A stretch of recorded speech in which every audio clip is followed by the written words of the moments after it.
বাংলাদেশের ওপর নিষেধাজ্ঞা দিতে ভারতীয় আমেরিকানদের জোর তদবির। বাংলাদেশের বিরুদ্ধে অর্থনৈতিক নিষেধাজ্ঞা আরোপসহ বিভিন্ন পদক্ষেপ নিতে যুক্তরাষ্ট্রের নবনির্বাচিত প্রেসিডেন্ট ডোনাল্ড ট্রাম্প প্রশাসনের কাছে পৌঁছানোর জন্য ভারতীয় আমেরিকানদের জোরালো চেষ্টা চলছে।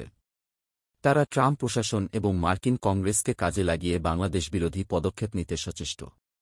শনিবার সংবাদ সংস্থা পিটিআইয়ের বরাতে এ তথ্য জানিয়েছে এনডিটিভি।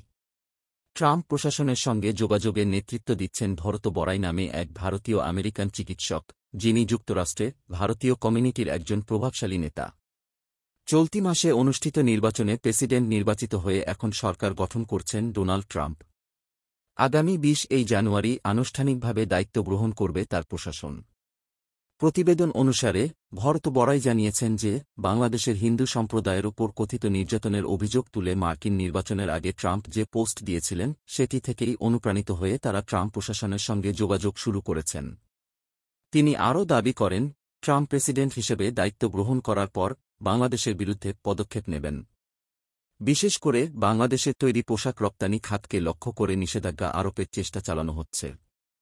ভরত বড়াই বলেন, যদি তাদের তৈরি পোশাক রপ্তানি বন্ধ হয়ে যায়, যা তাদের মোট রপ্তানির ৮০%, তবে বাংলাদেশের মানুষ কি খাবে?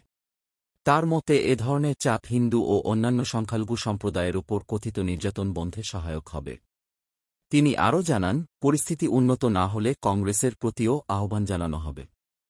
ভরত বড়াই বলেছেন, বাংলাদেশ যদি হিন্দু ও সংখ্যালঘুদের হয়রানি বন্ধ না করে, তবে ভারতেরও তাদের ওপর নিষেধাজ্ঞা আরোপ করা উচিত। উল্লেখ্য, ছাত্রজনতার গণ আন্দোলনের মুখে প্রধানমন্ত্রী শেখ হাসিনার পদত্যাগের পর বাংলাদেশে হিন্দু সম্প্রদায়ের ওপর কথিত নির্যাতনের অপপ্রচার অব্যাহত রয়েছে।